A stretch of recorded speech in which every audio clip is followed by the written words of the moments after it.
You are listening to the Wealth Without Wall Street podcast. Are you ready to finally discover how to purchase the 401 lake house? What do you value more in life? A deceiving number on a piece of paper that you receive in the mail a couple times a year, or living free and thriving from the real experiences of life? If you answered the latter, well, then you need to twist that dial on your commute to work, turn up the volume in your headphones while you're mowing your grass, or crank up that Bluetooth speaker on your patio because we are about to bring it.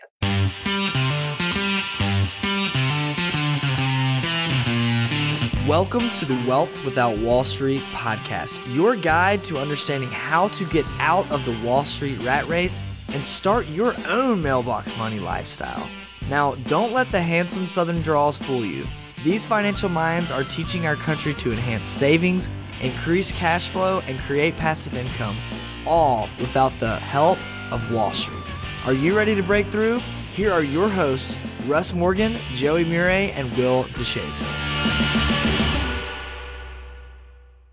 Good morning, good afternoon, and good night. This is Will, your money millinovator, sitting right here with the ever popular, at least his kids think so, Russ Morgan, and the Italian stallion of real estate financial coaching himself, Joey Murray. Guys, it is a beautiful late spring day. The air doesn't feel like a sauna. How happy are y'all right now? Oh, so happy. I love this time of year. I mean, I love it. I'm going to tell you, I love the fact that we're right now here in Alabama, mid 70s, low 80s, somewhere like that, because we've had rain for 3 straight days. And it's not 110% humidity at 95 degrees outside. But at the same time, we're approaching the time of year that I'd be remiss without saying that I don't have some lamenting in the fact that I'm not heading down to the lake this week. That's right. Your in-laws got rid of that lake house, didn't they? Well, they didn't get rid of just the lake house. They got rid of the 401 lake house. Ah. Yeah. Yeah, I mean, if you don't know what I'm talking about here, my in-laws in 2001 bought a lake house at Lake Martin, which is a beautiful place here in Alabama. It's really close to Auburn, which is, our university that my wife and I and my brother-in-law all went to school at. And it was about sorry. Yeah.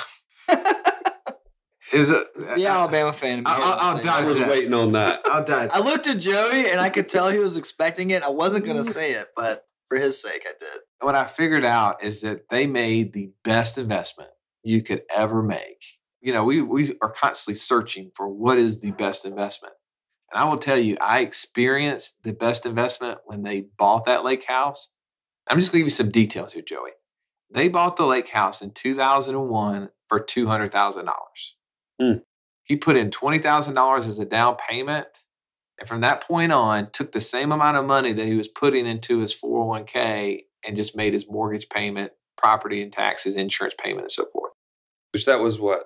About $1,500 a month? Yeah, it was a little less than that, but yeah, pretty close. Okay. And for the next 14 years, my kids grew up in that house. I mean, you've been down there before. You know, Yes. Jumping off the top dock, us riding on pontoon boats. Joey jumped off the dock. Yeah, well, Did he do a Absolutely. backflip or did he skinny dive into it?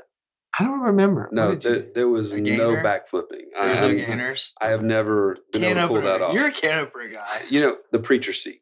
Oh, nice. Anybody familiar with Classic. The preacher seat is the money jump. I get the biggest splash. Well, you didn't preach your seat off of that because I can tell you 10 foot off that top dock onto that thing.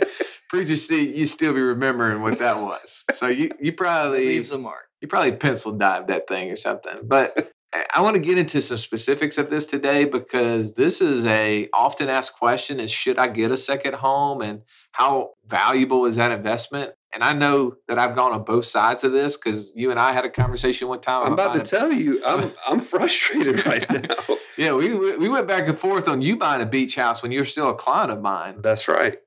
And you totally talked me out of it. So I'm ready to hear this 401 lake house idea because Clearly, it wasn't a 401 condo for Joey. that's No. right. It didn't work out so much for me. And I think that's important. Like what we're going to share today is not for everybody. And it's in certain cases, it may not make the most sense. But I think the critical thing is that we're staying with this theme of wealth without Wall Street, giving alternative ideas that don't just go with the flow. They don't go with, hey, everybody's doing this, so it must be the right thing. And that's what we're talking about, that sacred cow, the 401k. We're about to give it some real alternatives here for people that want that second home experience. You're pulling Gary Gunderson here. You're killing that sacred cow, right? That's right. All right. Slaughtered. Which, by the way, if you have not read Killing Sacred Cows by Garrett Gunderson, I completely recommend that book. It's an awesome read, and it does address the myths of finance. And one of those is the 401k is our best friend. And not to say if you have one that you've done something bad, but there's also alternatives, right? Because we're talking about wealth without Wall Street. And I'm telling you, man, for 14 years, our family went down to this lake house and we had sea-doos, we had skiing, we had rope swings, we had horseshoes. We just had awesome slumber parties with my wife's family, their kids. I mean, we just have lots and lots of kids amongst our families. And man, we had times where we would stay there and go to the Auburn game, which was 20 minutes away, and that was our midpoint instead of having to drive all the way back to Birmingham, which is about an hour and a half. And I remember us going there on a golf trip. Oh yeah, remember a bunch of guys? I mean, we had probably like 10 guys. Oh, that's awesome! I forgot staying in that place, and it was comfortable. It wasn't like everybody was stacked up in there. Oh no, I thought you were playing golf there this week, but you're playing up in Oxford. I was going to say you're really going to be remiss because you'll be playing down there. Yeah, no, I forget about that. I mean, we've had just so many memories in that place, and I have to give you some, Will, for the show notes. But I mean, just watching my kids from my youngest being born in 2005 through my oldest being born in 2012, or my youngest being born in 2012, and just like I was going back through some pictures. And it was just kind of crazy to see how they grew up in this house. But just to kind of get into some of the nuts and bolts of this, because this is why we're talking about, where are other places, where are alternatives to put our money? And, in 2017, if you're just a straight employee and you're putting money into a 401k, you can put up to $18,000 in, right? That's right. But if you are an employer or you are a business owner and you have a SEP IRA, there's ways that you can put up to $54,000 a year. And that's normally the number one reason why people contribute to those, because they're high income brackets and they're trying to reduce their income, right? That's right. And that's why we're taught to constantly from CPAs, that's what we should do. But, you and I had a conversation last week with one of the heads of the real estate group here in Alabama, the Alabama Investment Association, right? The AIA. And he was talking to us about how, whenever he has conversations with people with high income problems, tax problems, he talks to them about buying real estate and how writing off that Schedule E and all of the stuff that goes along with that. Well, Joey, I got to experience this firsthand, watching my in-laws take the same money that they were going to contribute to his 401k that his company provided, and instead they made a mortgage payment. They made a property and taxes payment down at the Lake Martin. And you know what? When you look at it, they both offer the same exact reduction in income. One is an income tax reduction through a 401k, but with the 401 Lake House, that mortgage payment is deductible. That interest is deductible. Those taxes are deductible. That's right. And really, the same reduction that he had in income happened for both of them. Now, I'm going to stop right there, because that's really where most people are looking for. They're looking for a tax deduction, a reduction in taxes. Where would you rather be? Looking at your 401k statement, or looking out at a crystal clear water and looking at your grandchildren and your children growing up? There's going to be some people hearing this story and they'll be like, Russ, really? I mean, you want me to take retirement money I would have been putting in 401k and putting it into a lake house or a condo at the beach or a mountain home, whatever it might be? I mean, I'm glad to be able to go over some of these things and go through the nuts and bolts, but you can't put a dollar figure on what you just said. I envision, I think you maybe explained it this way. You put your arm around your kid and show them the lake, or do you show them a statement with a bunch of numbers on it? I mean, really? There's not a whole lot of comparison there, right? You're not building a whole lot of memory saying, look, son, look at the disclosures and fees and the charts on this account. What'd you say, Russ? Taking your kids or grandkids down for a nice joyride to the mailbox? I love that. Well, I mean, that's really when I started looking at this lake house that they had, and I knew what they were doing after the fact. I didn't know it from the very beginning because I wasn't in the financial industry in 2001. I didn't start till 2004, so I didn't really completely understand it. I just knew the benefits our family were having. In-laws lake house, I'm down. Like, I was like, this is awesome. Like, you guys want to go on a golf trip? I got a place that we can stay, right? I mean, That's right. I started thinking about all those things. Just to give you the end part, because there's some of you're like, oh, okay, who cares about those sappy stories, right? What's the end result of this? We pulled up the market history from 2001 to 2015, which they sold in 2015. My father-in-law, they retired, and this was a retirement place. This was something they were doing, and they ended up buying another piece of property. So I'm excited they did that. But they sold the lake house in 2015, and I'm sitting here looking at the market history from 2001 to 2015. There's some red numbers on that chart, right? Absolutely. There's some times where the market was not very kind.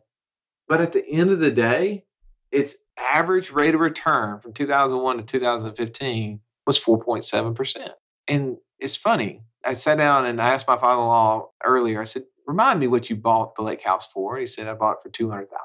I said, and when you sold it in 2015, what did it sell for? $385,000. And when we just stuck that in a calculator, because I hadn't done the math until we just did a second ago, what did it say that return was? 14 years, right? 14 years. Yeah, almost 4.8%. I mean, how funny is it the stock market and the real estate market, I mean, they had different ebbs and flows during that time frame, but over that same 14-year period of time had exactly the same return. But let me ask you, Joey, was the return, the internal rate of return, the same? Well, absolutely not. And I almost mentioned it a minute ago when you were talking about looking over that really beautiful statement with your kid. I would have said, don't look too close at the fees, right? That might make you sick. But the bigger thing, I think, that goes into that final rate of return or that complete comprehensive return is how it's going to be taxed, right? So this lake house, it was taxed at capital gains, right? Yeah. On that gain from those 14 years. But if he's pulling out the same amount of money out of his 401k, he's getting ordinary income tax on that. Right. And what's if you don't mind me asking the age of your father-in-law? He's 70 now. Today? Yeah. So he's about to be forced. He's going to have to sell his 401k or sell his lake house no matter what, right? Because there's a mandatory pull out of any sort of qualified assets, IRAs, 401ks at 70 and a half. Mm-hmm. Yeah, you're absolutely right. He's going to be forced to take that money out. And here's one of the things that you mentioned fees. I want to go back to that because there's fees at a lake house, right? I mean, oh, sure. Utility bills, they exist, right? I mean, there's air conditioner bills. That stuff exists. So, obviously that's going to drag down the return. If you added all of those things back in there, he was going to have to reduce his return off of that. But, we just showed the stock market from 2001 to 2015 earned 4.7%. But if you threw a 1.5% fee on that number goes into the twos, right? Because it's not just like you take 4.7, you reduce it by 1.5. That's not the way it works. It never had the chance to earn that. So you had less money growing. So I think he did pretty good. Even if they were the same, right? And they weren't. But even if they were the same, they became better, just exactly what you said. He paid 15% in capital gains tax rate versus his ordinary income tax rate today would be around 30%. So he paid half in taxes on the gain as he would have in there. And I think there's just some things that I didn't realize how smart my father-in-law is. So, Toby, you're listening to this. I just want you to know, I questioned you in certain time frames. I know we've argued, how old is Rafael Nadal? I thought he was 35. You told me he was 20-something. He was actually 31. So neither of you were right. We were not, but I went over, right? Price is Right concept, right? If you went over, I was totally Price is Right on that deal. I lost.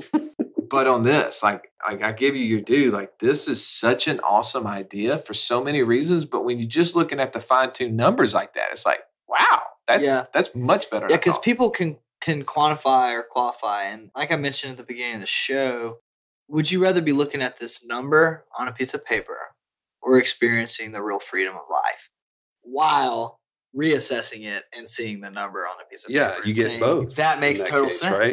Yeah. But I think here's a great point I want to make about the tax piece. We just got done talking about ordinary income tax versus the capital gains. What income tax did he think he was going to be in 2001? Did he know? Upon withdrawing? Yeah, in 2015. Huh. I mean, at this stage. Now, we're only talking about 14 years, but most people are putting money in 401k for how many years? 30, 40. 30, 40. And at what tax rate? And they're doing it. I mean, we've even talked about this, maybe even on the show before, but I know numerous meetings. It's kind of like you're sitting at the closing table and you're saying, I don't care what interest rate you're going to charge me in 30 years on this mortgage. Just put TBD on that line. TBD, is that like a disease? What is that? To be determined. Oh, Like, who in the right mind would sit at a closing table and sign a note for a mortgage and there's no interest rate written in? Nobody would do that, right? Yeah. It's ludicrous. But that's what we're doing with a 401k all day long. SEP IRAs, any of these qualified plans. We're constantly saying TBD. And in this case, we can see it in 14 years. But for those that are putting money in 401ks and those other things, they have no clue what it's going to be taxed at. well, several ways you can look at taxes. And as we're looking at this, and he ended up selling the lake house, which, of course, again, I look outside, I look how beautiful it is, and I go, this weekend I could be riding on that sea-doo, I could be like showing my kid like how to rope swing. Instead of settling for the Lifetime Fitness pool. That's right. Well, we bought a smaller lake house, I like to refer to the pond that we have out behind our house. Yeah. As a lake, I don't think 2 acres represents a lake, but I've always been known to exaggerate size of certain things, but I look at this and I go, there's more things that you can talk about when it comes to taxes than there is just selling it, because there's also legacy, right? Because see, the thing is they took some of that money and they bought land with us at this house, this lake house. And that's a house they're going to be leaving to our family because we bought kind of like a family compound where we are. And do you know, Joey, being in the real estate world, obviously you know this, but when you sell a house or when you pass away and your kids inherit a house, inherit a house, what tax rate do you think they pay? Well, they actually get a step up in their basis at that point. What that means explain what that means. Yeah, explain that to our millinovator here. Okay, so in this case, let's say that you inherit their house and it's worth $800,000 at that time. They could have only paid $400 for it whenever they first built it or whatever it might be. You're now inheriting a new basis at $800 and only having to pay tax in the future on the gains from that. What I'm hearing you say is that if he would have bought the house they just built for $400 and they pass away and it's worth $800, and for instance, we did want to sell it to somebody outside of our family, we'd pay no taxes because our family would inherit it at $800,000. That's right. But let me compare that. Yeah, compared to what? Right? Well, compare that to, see, our CPA is constantly telling me how he's trying to convince his clients to quit putting money in qualified plans. And which is completely opposite of what Whoa. Did you just say what I think you should say? CPA is our CPA, right? Because he understands. He's listening to what we've talked about so many times about how building up money for a future tax bubble is not a good idea. And he's like on board and he shares this constantly.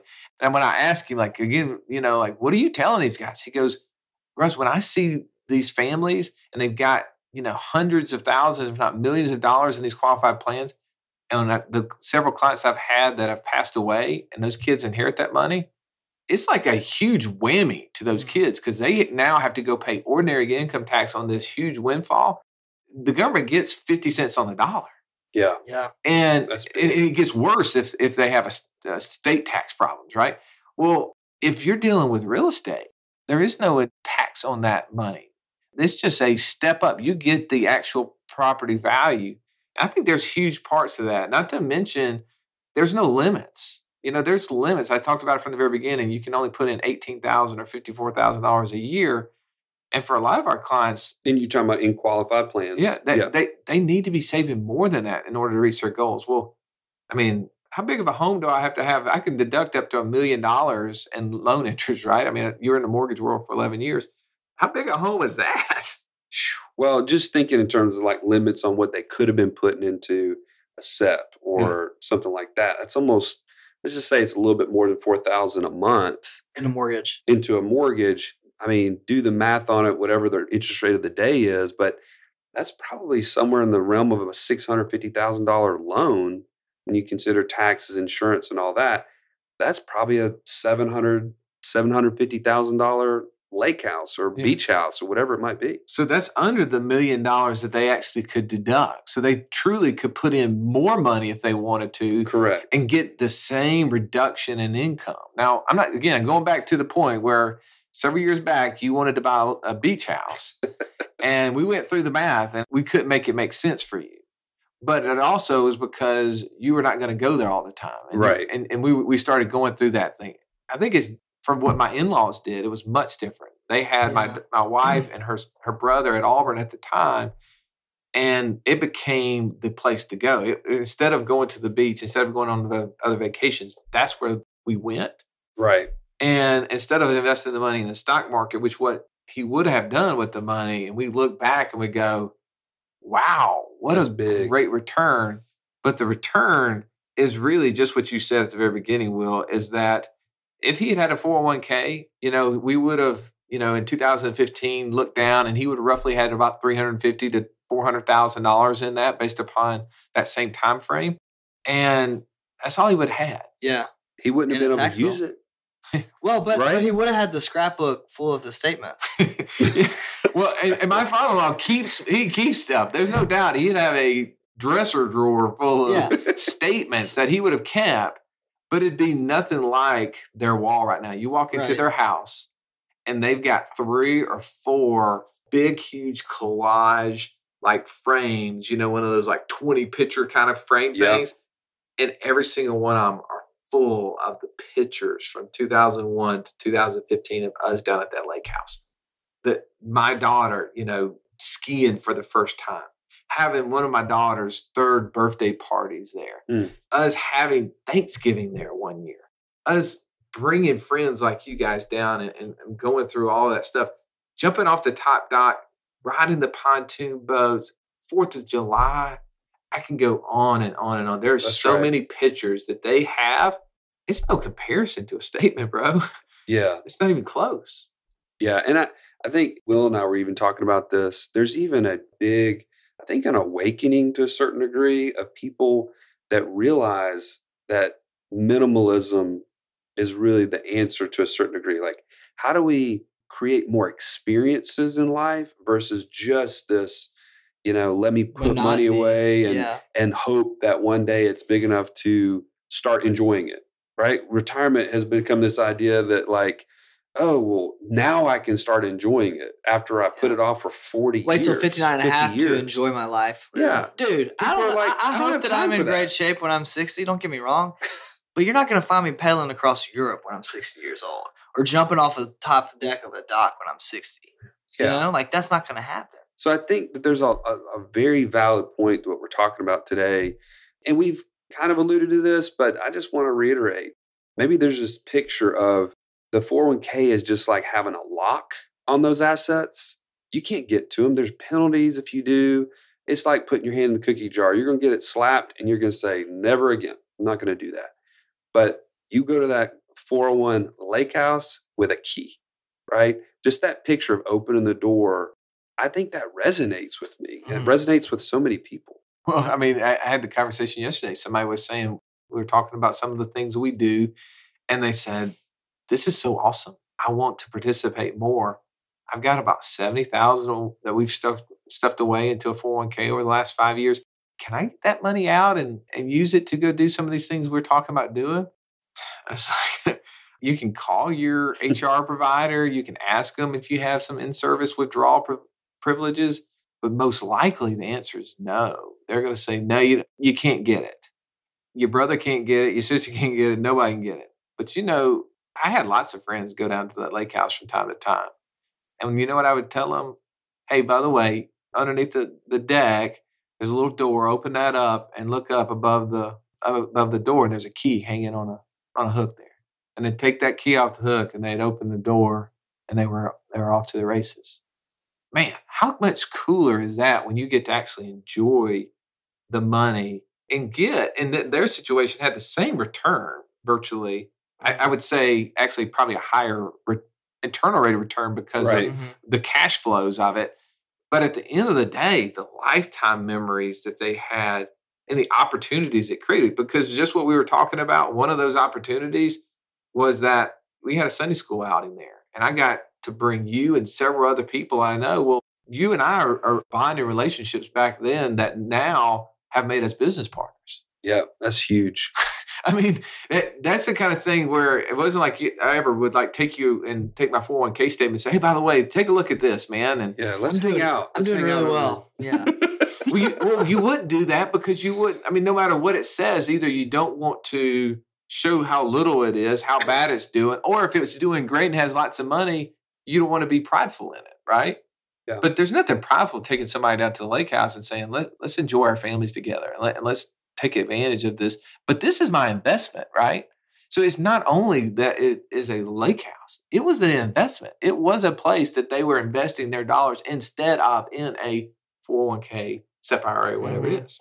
Let me just say this. So someone may be hearing our story and saying, oh, I need to liquidate what I have in my 401k. That's not what we're talking about, right? We're talking about the contributions to that could be redirected to something else. That's what we're all about on this show is alternatives to Wall Street. You don't have to change what you've already done dramatically, but you do need to be thinking about how can I improve on what I've already done and or how can I, going forward, make changes that will give me more of what I want my money to do.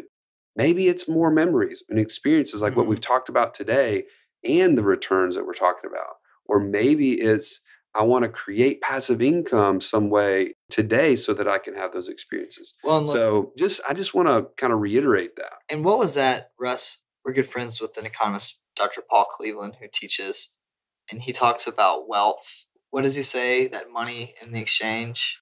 He says money is not wealth. Right. It's just a means to purchase. It's the products, goods, and services that we have. Exactly. Is wealth. And just like he said, like you just reiterated, money is not wealth. No. And if you think that money is wealth, then go redirect and get a lake house and you'll realize with a family.